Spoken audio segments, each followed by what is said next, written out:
La edificación del carácter. Capítulo 3. El dominio de los apetitos y pasiones.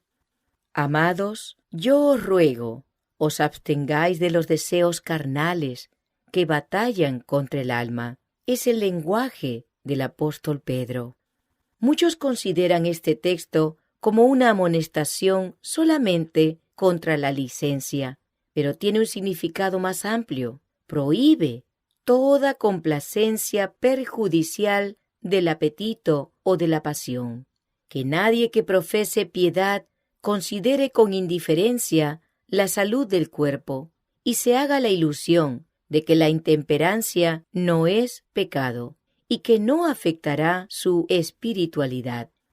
Existe una estrecha relación entre la naturaleza física y la moral. Cualquier hábito que no promueva la salud degrada las facultades más altas y más nobles. Los hábitos incorrectos en el comer y el beber conducen a errores en el pensamiento y la acción. La indulgencia del apetito fortalece las propensiones animales, dándoles el ascendiente sobre las potencias mentales y espirituales. Es imposible que una persona goce la bendición de la santificación mientras sea egoísta y glotona. Muchos gimen bajo la carga de enfermedades debido a actos erróneos en el comer y beber que hacen violencia a las leyes de la vida y la salud. Están debilitando sus órganos digestivos al complacer el apetito pervertido. El poder de la constitución humana para resistir los abusos que se le impone es maravilloso, pero el persistente hábito erróneo de beber y comer en exceso debilitará toda función del cuerpo. Por la complacencia del apetito pervertido y la pasión, aún los cristianos profesos perjudican a la naturaleza en su obra y disminuyen el poder físico, mental y moral.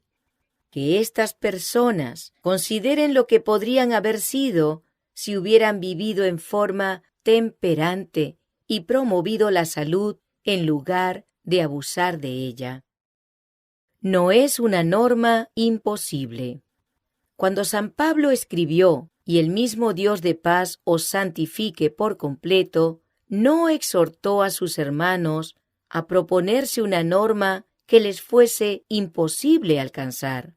No oró porque ellos obtuvieran bendiciones que no fuera la voluntad de Dios conceder. Él sabía que todos los que deseen estar listos para encontrar a Cristo en paz deben poseer un carácter puro y santo. Todo aquel que lucha, de todo se abstiene. Ellos, a la verdad, para recibir una corona corruptible, pero nosotros una incorruptible. Así que yo, de esta manera corro, no como a la aventura, de esta manera peleo, no como quien golpea el aire, sino que golpeo mi cuerpo, y lo pongo en servidumbre, no sea que habiendo sido heraldo para otros, yo mismo venga a ser eliminado.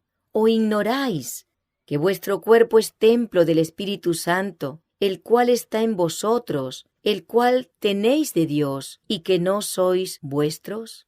Porque habéis sido comprados por precio. Glorificad pues a Dios en vuestro cuerpo y en vuestro espíritu, los cuales son de Dios. Una ofrenda sin tacha.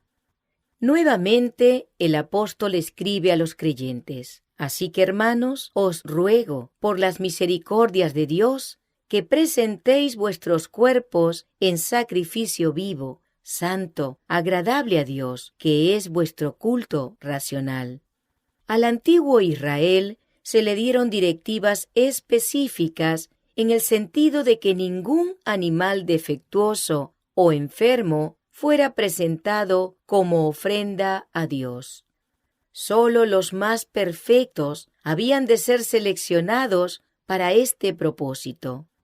El Señor, por medio del profeta Malaquías, reprobó de la manera más severa a su pueblo por apartarse de estas instrucciones.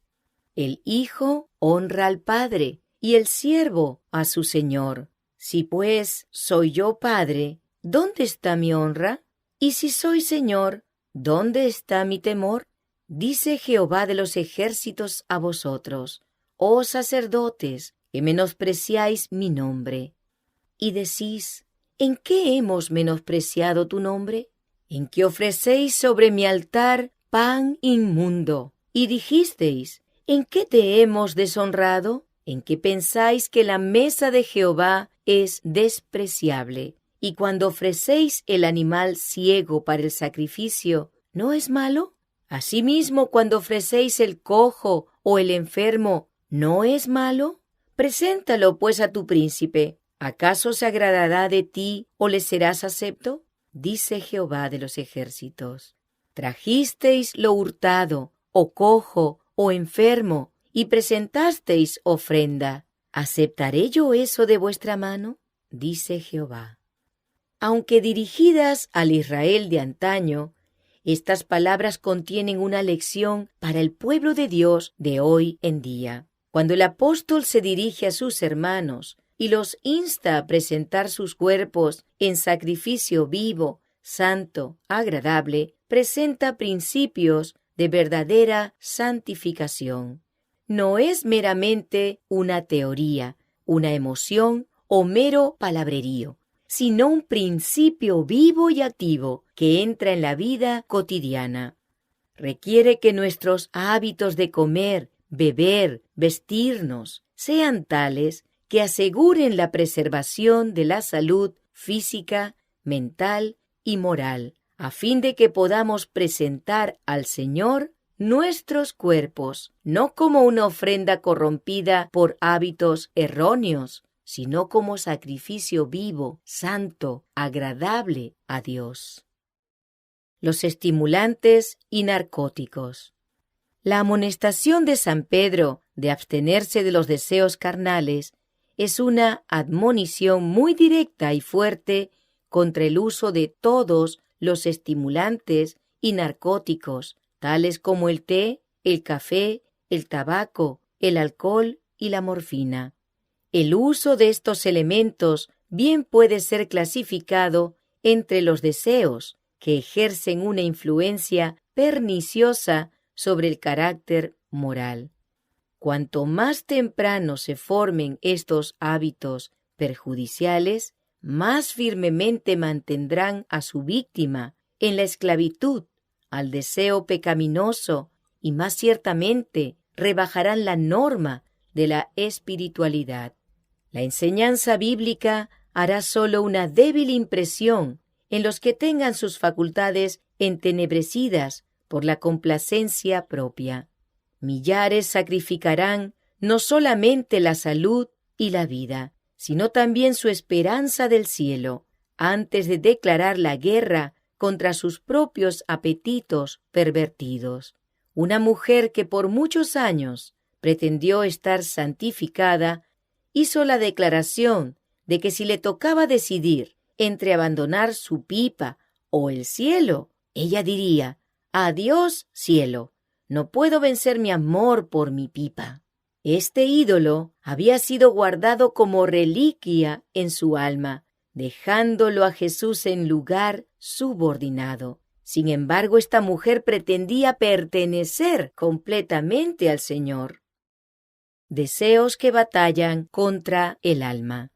Donde quiera se encuentren, los que estén verdaderamente santificados elevarán la norma moral, manteniendo hábitos físicos correctos, y a semejanza de Daniel, presentarán a otros un ejemplo de temperancia y abnegación. Todo apetito depravado llega a ser un deseo que batalla contra el alma. Todo lo que está en conflicto con la ley natural crea una condición enferma del alma. La complacencia del apetito produce un estómago dispéptico, un hígado torpe, un cerebro entenebrecido, y así pervierte el temperamento y el espíritu del hombre. Y estos poderes debilitados son ofrecidos a Dios, quien rehusaba aceptar las víctimas para el sacrificio a menos que fueran sin tacha. Es nuestro deber colocar nuestros apetitos y hábitos de vida en conformidad con la ley natural. Si los cuerpos ofrecidos sobre el altar de Cristo fueran examinados con el estrecho escrutinio al cual eran sujetos los sacrificios judaicos, ¿quién sería aceptable? ¿Con qué cuidado deben los cristianos regular sus hábitos para que puedan preservar la plenitud del vigor de toda facultad a fin de dedicarla al servicio de Cristo? Si queremos ser santificados en cuerpo, alma y espíritu, debemos vivir en conformidad con la ley divina. El corazón no puede mantener la consagración a Dios mientras se complacen los apetitos y las pasiones a expensas de la salud y la vida. Los que violan las leyes de las cuales depende la salud deben sufrir la penalidad. Han limitado de tal manera sus capacidades en todo sentido que no pueden realizar en forma adecuada sus deberes para con sus semejantes y fracasan por completo en responder a las exigencias de Dios.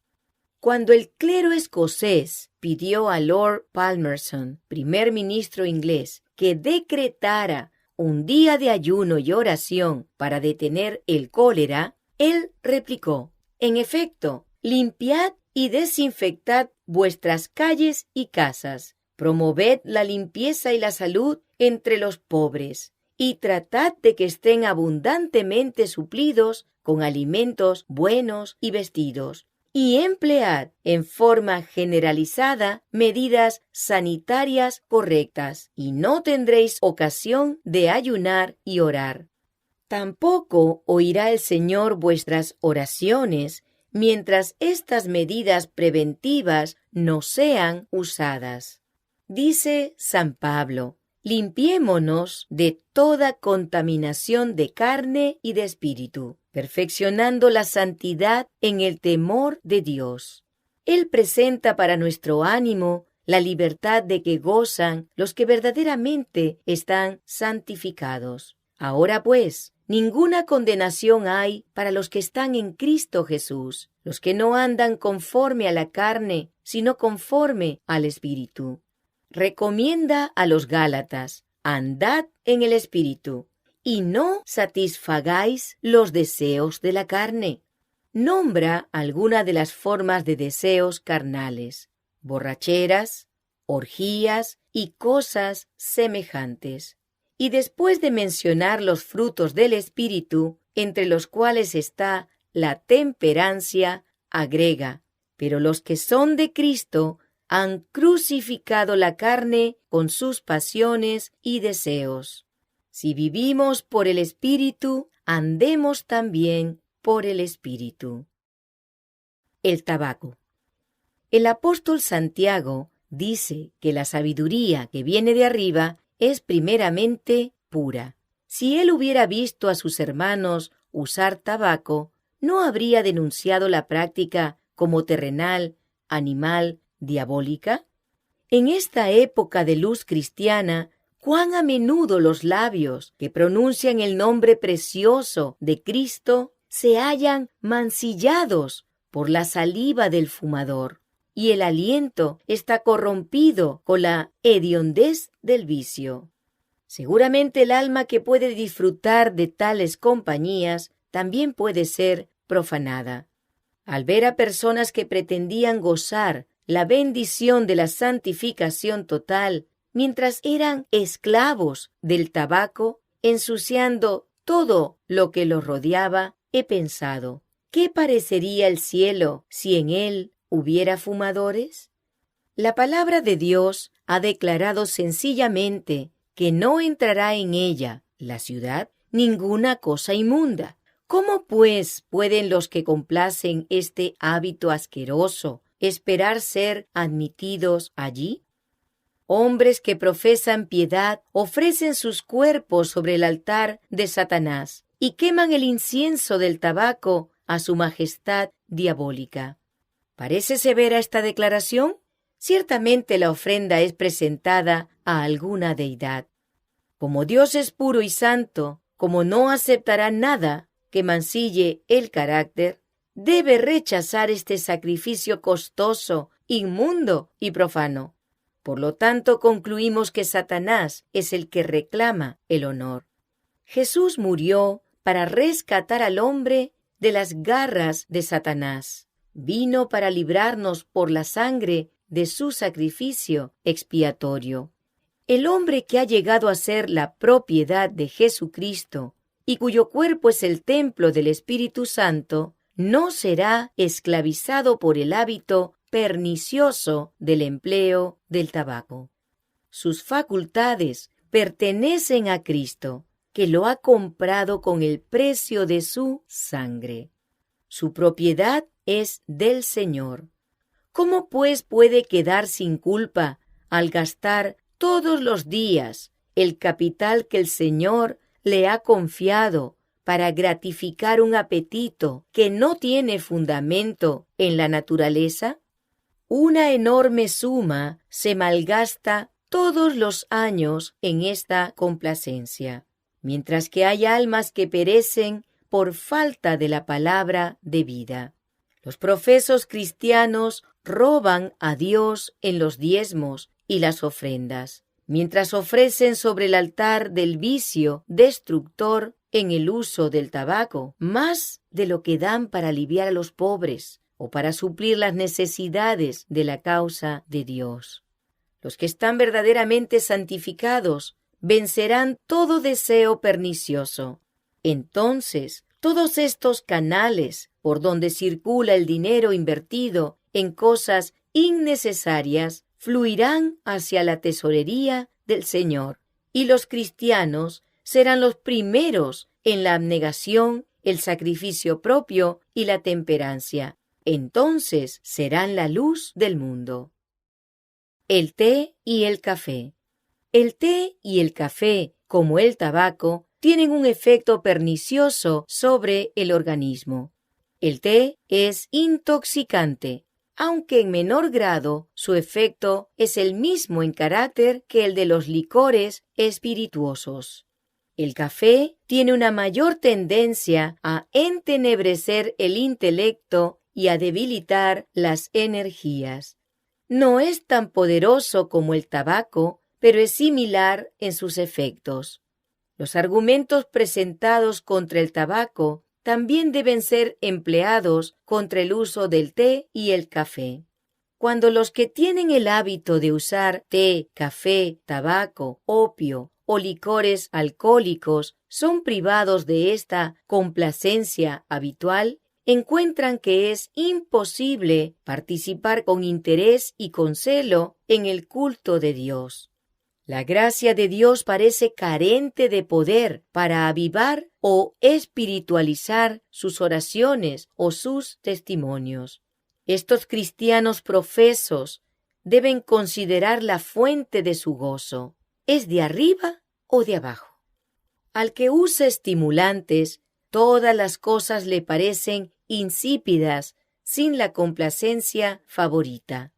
Esto amortece las sensibilidades naturales tanto del cuerpo como de la mente y hace que éstos sean menos susceptibles a las influencias del Espíritu Santo. En ausencia del estimulante habitual, siente un hambre del cuerpo y del alma, no de justicia, de santidad, ni de la presencia divina, sino de su ídolo acariciado. En la complacencia de los deseos perniciosos, los profesos cristianos debilitan diariamente sus potencias, imposibilitándose para glorificar a Dios.